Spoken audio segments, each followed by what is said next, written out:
Okay बच्चों, welcome back in the series of current electricity.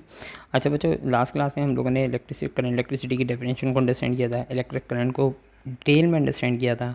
फिर उसके बाद इससे रिलेटेड एक न्यूमेरिकल किया था जो आगे फर्दर हम और भी करेंगे। फिर इसके बाद बच्चों मेजरली हमने बैटरी का फंक्शन जो बैटरी का फंक्शन है उसको अंडरस्टैंड किया था।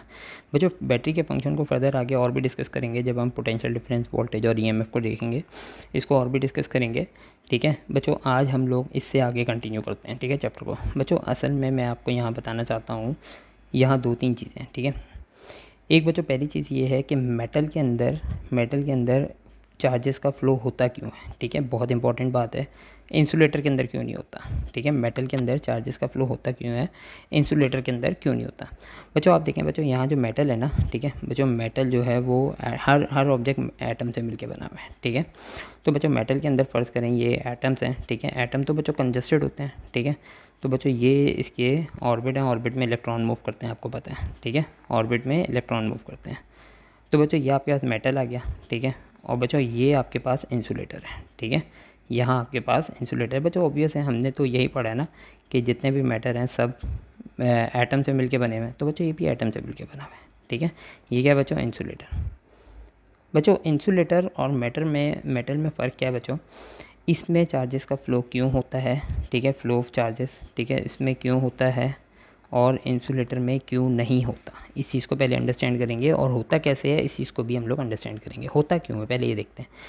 बच्चों मेटल के अंदर जो लास्ट ऑर्बिट के अंदर इलेक्ट्रॉन होते हैं ना बच्चों, ठीक है, लास्ट ऑर्बिट के अंदर जो इलेक्ट्रॉन होते हैं, फ़र्ज़ करें ये मैंने रैंडमली एटम्स बनाए हैं। ठीक है, तो हर मेटल के अंदर जो नंबर ऑफ़ ऑर्बिट्स हैं वो डिफरेंट होते हैं। ठीक है, तो लास्ट ऑर्बिट हो सकता है बच्चों एक ऑर्बिट यहाँ भी हो, यहाँ भी हो, यहाँ भी हो। ठीक है, तो बच्चों लास्ट ऑर्बिट के अंदर जो इलेक्ट्रॉन्स होते हैं ना बच्चों, वो न्यूक्लियस के साथ इतने लूजली बाउंड होते हैं, मतलब उनका न्यूक्लियस से डिस्टेंस ज़्यादा होता है, जिसकी वजह से न्यूक्लियस की फोर्स ऑफ अट्रैक्शन की जो बाउंडिंग है ना उन पर कम होती है। ठीक है, फोर्स ऑफ अट्रैक्शन कम होती है। जैसे ही आप यहाँ से कोई भी फील्ड अप्लाई करते हैं ना बच्चों, फील्ड अप्लाई करते हैं, उस फील्ड की रिपल्जन या अट्रैक्शन की वजह से ये चार्जेस, जिनकी ये जो इलेक्ट्रॉन्स होते हैं, जिनकी जो लास्ट ऑर्बिट में होते हैं, जिनकी इलेक्ट्रॉन के साथ बॉन्डिंग बहुत वीक होती है, ये अपने ऑर्बिट से निकल के ऑर्बिट टू ऑर्बिट मूव करना शुरू कर देते हैं। ठीक है, तो एक डायरेक्शन में जैसे ही आप यहाँ कोई इलेक्ट्रिक फील्ड अप्लाई करते हैं, मतलब लाइक पॉजिटिव चार्जेस यहाँ अप्लाई करेंगे, तो ये सारे इलेक्ट्रॉन्स को क्या करना शुरू कर देगी, सारे इलेक्ट्रॉन ये जो कलेक्शन ऑफ पॉजिटिव चार्जेस है अट्रैक्ट करना शुरू कर देगी, और यहाँ नेगेटिव चार्जेस होंगे तो यहाँ से रिपल्जन हो जाएगी। तो बच्चों ये क्योंकि लूजली बाउंड होते हैं, तो लूजली बाउंड होने की वजह से इलेक्ट्रॉन की फोर्स ऑफ फ्रिक्शन थोड़ी बहुत है उसको ओवरकम करेंगे, और ये ऑर्बिट टू ऑर्बिट मूव करके इस तरफ मूव होना शुरू हो जाएंगे। तो जब ये वायर में मूव होना शुरू हो गए from negative terminal to positive terminal, तो बच्चों हम इसे कहते हैं करंट बन गया। ठीक है, तो मेटल के अंदर फ्लो ऑफ चार्जेस क्यों होता है बच्चों, वो इसलिए होता है क्योंकि लास्ट ऑर्बिट के अंदर इलेक्ट्रॉन बहुत लूजली बाउंड होते हैं। बिल्कुल इसका अपोजिट बच्चों इंसुलेटर के साथ होता है।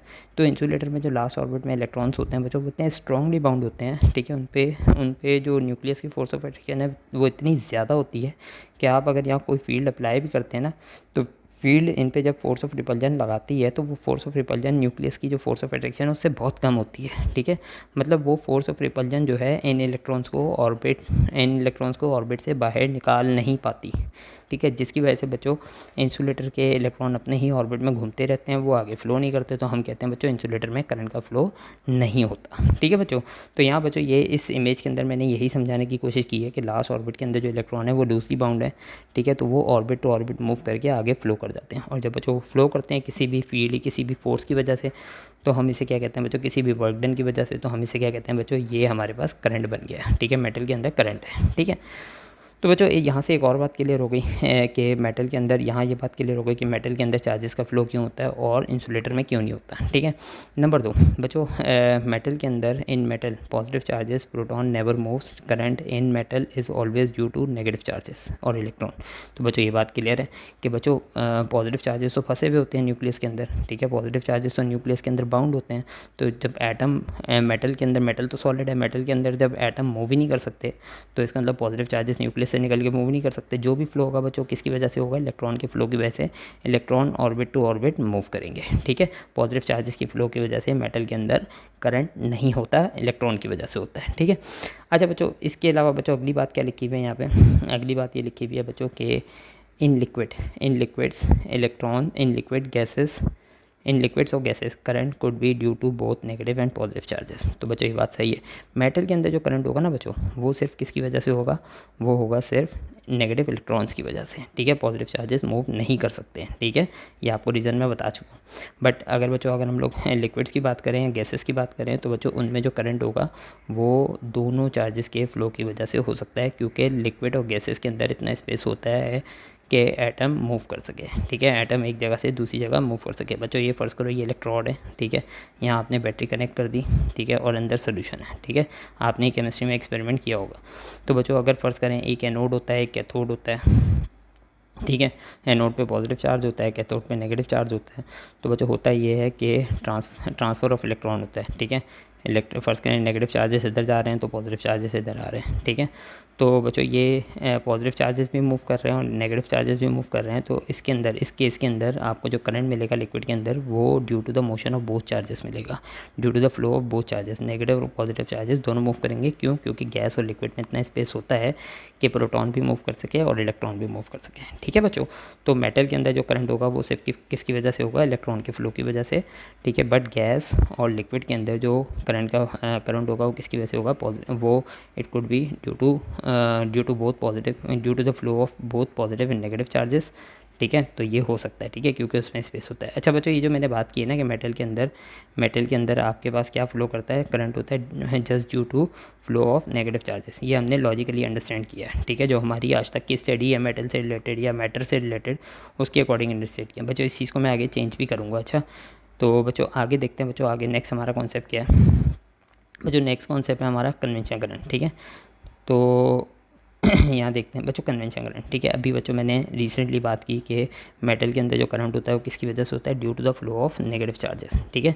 अच्छा बच्चों ये बात अपनी जगह बिल्कुल सही है, ठीक है। अगर फ़र्ज़ करें बैटरी है आपके पास, ठीक है, तो ये पॉजिटिव टर्मिनल ये नेगेटिव टर्मिनल, तो बच्चों नेगेटिव टर्मिनल से आपके चार्जेस इलेक्ट्रॉन निकलेंगे और वो पॉजिटिव टर्मिनल पर आएंगे। ये हमने लॉजिकली अंडरस्टैंड भी किया किस तरह मूव करते हैं। अच्छा बच्चों लेकिन जब जो करंट है आपका बच्चों वो बेस क्वांटिटी है, ठीक है, वो शुरू से एग्जिस्ट कर रहा है, ठीक है, जब से यूनिवर्स बनी है, ठीक है। क्योंकि थंडर क्लाउड्स तो जब से होता है ना, ठीक है, बारिश में जो थंडर क्लाउड्स होते हैं वो तो जब से हो रहे हैं। तो बच्चों जब एटम की डिस्कवरी नहीं हुई थी, इलेक्ट्रॉन की डिस्कवरी नहीं हुई थी, ठीक है, तो साइंटिस्ट ये समझते थे कि करंट जो है ना वो सिर्फ किसकी वजह से होता है, जितने भी लोग हैं वो समझते थे कि करंट जो है वो सिर्फ पॉजिटिव चार्जेस के फ्लो की वजह से होता है, नेगेटिव चार्जेस का कोई कॉन्सेप्ट ही नहीं था, ठीक है। तो करंट जो है वो सिर्फ पॉजिटिव चार्जेस के फ्लो की वजह से होता है, ठीक है। तो ये पहले ये समझा जाता था जब before the discovery of atom and electron, ठीक है। अच्छा जब बच्चों हुआ ये कि जब डिस्कवरी ऑफ एटम हुआ फिर उसके बाद इंटरनल मतलब basic fundamental particle of atom जिसमें इलेक्ट्रॉन प्रोटॉन न्यूट्रॉन है। तो बच्चों जब मैटर के स्ट्रक्चर को डिस्कस किया गया, इंसुलेटर के स्ट्रक्चर को डिस्कस किया गया, तो उस वक्त देखा गया कि भाई मेटल के अंदर जो करंट है वो तो पॉजिटिव चार्जेस के फ्लो की वजह से हो ही नहीं सकता, क्योंकि पॉजिटिव चार्जेस तो मूव कर ही नहीं सकते मेटल में, वो तो फंसे हुए होते हैं, ठीक है, कंजस्टेड एक ही जगह पे बाउंड होते हैं। तो इसके अलावा जितने भी मतलब इसके दूसरी बात ये आई बच्चों जितने भी मेटल हैं उनके अंदर जो करंट हो सकता है वो किसकी वजह से हो सकता है, वो इलेक्ट्रॉन्स की वजह से हो सकता है। क्योंकि उस वक्त तक 19वीं सेंचुरी के बाद हम लोग इलेक्ट्रॉन और मेटल के स्ट्रक्चर को अच्छी तरह समझ चुके थे। तो पता चला बच्चों कि ये तो मेटल के अंदर जो करंट होता है वो तो नेगेटिव चार्जेस के फ्लो की वजह से होता है, ठीक है। अब पूरी दुनिया के लोग ये जानते थे कि पॉजिटिव चार्जेस के, क्योंकि ये बात स्प्रेड हो चुकी थी, ठीक है। तो अब पूरी दुनिया में एक नई बात करते हैं तो लोग ये कहते हैं यार एक ही बार जो करना है वो कर लो, ठीक है, और पूरी दुनिया में कन्फ्यूजन पैदा हो जाती। तो साइंटिस्ट ने इस कन्फ्यूजन से अवॉइड किया और साइंटिस्ट ने इस बात को कंटिन्यू किया कि भाई हम लोग यही कंटिन्यू करेंगे अगर दुनिया ये समझती है कि मेटल के अंदर जो करंट होता है due to the positive charges होता है, और हमेशा करंट कहाँ से कहाँ फ्लो करता है, पॉजिटिव टर्मिनल से लेके नेगेटिव टर्मिनल की तरफ। तो हम इसी चीज़ को कंटिन्यू रखेंगे, ठीक है। कोई फ़र्क नहीं पड़ता कि आप करंट जो है मेटल के अंदर ड्यू टू पॉजिटिव चार्जेस लो या नेगेटिव चार्जेस लो, दोनों चार्जेस का इफेक्ट एक ही तरह का होता है, ठीक है। तो इसी बात को कंटिन्यू किया गया। तो पहले मैंने बताया था कि हमेशा करंट जो है मेटल वायर के अंदर किसकी नेगेटिव टर्मिनल से पॉजिटिव टर्मिनल की तरफ जाता है। लेकिन अब कन्वेंशन करंट हम पढ़ रहे हैं, तो कन्वेंशन करंट में हम लोग आज से कन्वेंशनल करंट ही डिस्कस करेंगे, ठीक है। कन्वेंशन करंट जितने भी फिजिक्स के लॉज फॉर्मूले जितने भी बने हैं वो सब कन्वेंशन करंट के अकॉर्डिंग बने हैं, ठीक है। तो हम लोग हमेशा यही बात कंटिन्यू करेंगे कि करंट हमेशा किसकी वजह से है, उल्टा सोचेंगे, ठीक है, due to the positive charges, ठीक है, इन मेटल वायर, ठीक है, and it always move from positive terminal to negative terminal, ठीक है, दिस इज कन्वेंशन करंट, ठीक है। लेकिन हकीकत उल्टी है, ठीक है। तो बच्चों आप करंट का फ्लो चाहे पॉजिटिव चार्जेस की वजह से लो या नेगेटिव चार्जेस की वजह से, करंट का इफेक्ट सेम होगा, ठीक है। और बच्चों इस करंट को हम क्या कहते हैं, जो पॉजिटिव टर्मिनल से नेगेटिव टर्मिनल की तरफ फ्लो करता है, इसको हम कहते हैं कन्वेंशनल करंट, ठीक है। तो बच्चों आज से हम जितने भी फॉर्मूले ड्राइव करेंगे, जितनी भी स्टडी करेंगे, मैग्नेटिज्म करेंगे, उसमें सब में हम कन्वेंशन करंट को डिस्कस करेंगे। बात समझ में आ गई। कहीं में इलेक्ट्रॉनिक करंट जो नेगेटिव जो करंट होता है due to the flow of negative charges, उसको बच्चों हम लोग कहते हैं इलेक्ट्रॉनिक करंट, ठीक है बच्चों। इसको हम डिस्कस नहीं करेंगे पूरे कोर्स में, ठीक है, ये मैंने सिर्फ आपको बता दिया है, लेकिन हम पूरे कोर्स में कन्वेंशनल करंट को डिस्कस करेंगे, ठीक है। और इलेक्ट्रॉनिक करंट का डायरेक्शन क्या होता है, from negative terminal to positive terminal, ठीक है। लेकिन हम लोग कन्वेंशनल करंट को डिस्कस करेंगे। हम लोग पॉजिटिव टर्मिनल को हाई पोटेंशियल कंसिडर करेंगे, ठीक है, हाई पोटेंशियल, ठीक है, it is a terminal of high potential. और नेगेटिव टर्मिनल को it is a terminal of low potential, ठीक है बच्चों। बात समझ में आ गई। तो बच्चों इसी को हमेशा कंसिडर करेंगे, इसके अलावा मैं कोई बात नहीं करूँगा, ठीक है बच्चों। इस चीज़ की बच्चों मैं एक आपको पैराग्राफ रीड करवाना चाहता हूँ। तो बच्चों एक है आपके पास ये पैराग्राफ, कह रहा है current flowing from positive terminal to the negative terminal of a battery due to the flow of positive charges called convention current, ठीक है। तो बच्चों एक चीज़ ये देखो, convention current produces the same effect as a current flowing from negative terminal to the positive terminal due to the flow of negative charges. बच्चों ये बात भी आ गई समझ में कि बच्चों कोई फ़र्क नहीं पड़ता कि हम लोग करंट को पॉजिटिव टर्मिनल की वजह से लें और पॉजिटिव चार्जेस की वजह से लें या नेगेटिव चार्जेस की वजह से। अच्छा बच्चों ये आखिरी पैराग्राफ देख लो। Before the idea of free electron which constituent a current in metal, it was thought that current in conductor flows due to the motion of positive charges, ठीक है। Therefore this convention is still used. We can understand the concept of conventional current from the following analogy। तो बच्चों यहाँ वो बात भी आ गई कि before the idea of electron, ठीक है, जितने भी लोग थे वो यही समझते थे कि करंट जो है वो ड्यू टू पॉजिटिव चार्जेस होता है, लेकिन बाद में ये चीज़ गलत साबित हो गई। तो हमने उसी एनालॉजी को कंटिन्यू रखा कि वायर के अंदर करंट जो है वो हम लोग पॉजिटिव चार्जेस की वजह से लेंगे, क्योंकि फॉर्मूले वगैरह उस वक्त तक ड्राइव हो चुके थे जो हमने पॉजिटिव चार्जेस के अकॉर्डिंग ड्राइव किए थे। तो बच्चों करंट बेशक पॉजिटिव चार्जेस के फ्लो की वजह से हो या नेगेटिव चार्जेस के फ्लो की वजह से हो, कोई फ़र्क नहीं पड़ता, फॉर्मूलों के ऊपर इफेक्ट दोनों फ्लो ऑफ चार्जेस का सेम होता है, ठीक है बच्चों। तो आज हम लोगों ने कन्वेंशनल करंट को अंडरस्टैंड किया, ठीक है बच्चों। तो इसको नेक्स्ट क्लास में हम लोग फर्दर आगे कंटिन्यू करेंगे, ठीक है बच्चों। Thank you.